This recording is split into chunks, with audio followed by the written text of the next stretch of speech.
শুক্রবার সকাল 11টায় আগাম নোটিশের ভিত্তিতে জেলা শাসকের আদেশ অনুসারে ধর্মনগর মিউনিসিপ্যাল কাউন্সিলের চেয়ারপারসন প্রদ্যুৎ দে সরকারের বিরুদ্ধে আনা অনাস্থা প্রস্তাব নিয়ে এক বৈঠক ডাকা হয় ধর্মনগর মিউনিসিপ্যাল কাউন্সিলের কনফারেন্স হলে।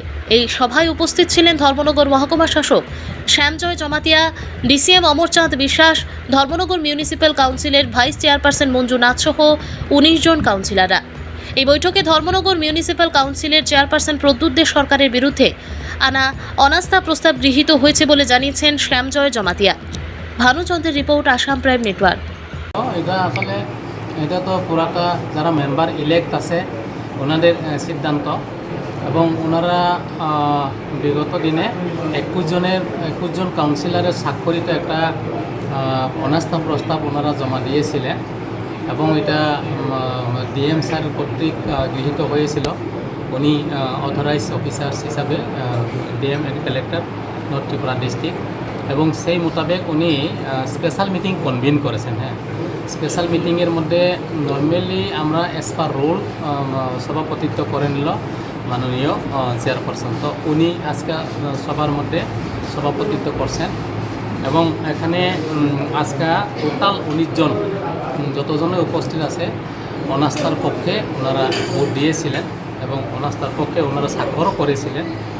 এই অনাস্থার পক্ষে যে স্বাক্ষরিত যে মাইনর্স বা রেজলিউশন, এটা মাননীয় ডিএম স্যারের কাছে পাঠানো হবে, কারণ মাননীয় ডিএম স্যার হচ্ছে on behalf of the government এটা অ্যাকসেপ্টিং অথরিটি, উনি অ্যাকসেপ্ট করবেন। তো অ্যাকসেপ্ট যখন উনি করবেন, আজকে যেহেতু এখানে পাস হয়ে গেছে, উনি অ্যাকসেপ্ট করলে পরে চেয়ারম্যানের পদটা শূন্য হয়ে গেল। চেয়ারম্যানের পদটা যদি শূন্য হয়, তখন আবার আমরা সমস্ত ইলেক্টেড মেম্বারদেরকে আবার নোটিশ দিয়ে খুব শীঘ্রই আমরা নতুন চেয়ারপারসন ইলেকশনের জন্য একটা সভা ডাকতে হবে, এবং ওইখানে যে সিস্টেম অনুযায়ী যে ওনারা চেয়ারম্যানের নাম প্রস্তাব করবেন, একজন প্রস্তাবক, এবং ওনার সমর্থন করা হবে, এবং আমরা যে ওনার কাছ থেকে যার নাম প্রস্তাব হইব ওনার কনসেন্ট পেপার নিতে লাগবো এস পার প্রসিডিউরাল। এরপরে আবার এই সপক্ষে কারা আছে, বিপক্ষে কারা আছে ভোট দিয়ে আবার চেয়ারপারসনের নিযুক্তিটা এই ইলেকশন হবে। এটা শীঘ্রই হবে।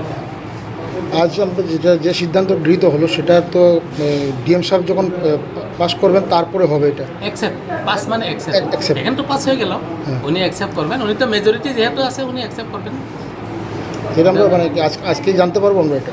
হ্যাঁ, অবভিয়াসলি জানতে পারবো আমরা। এই কতক্ষণের মধ্যে আমরা ডিএম স্যারের কাছে পাঠাই দিব যে এখানে যে অনাস্থার পক্ষে যে ইয়ে হইল, যে রেজলিউশন হইল, এবং ডিএম স্যারে খুব শীঘ্রই দিয়ে দিব।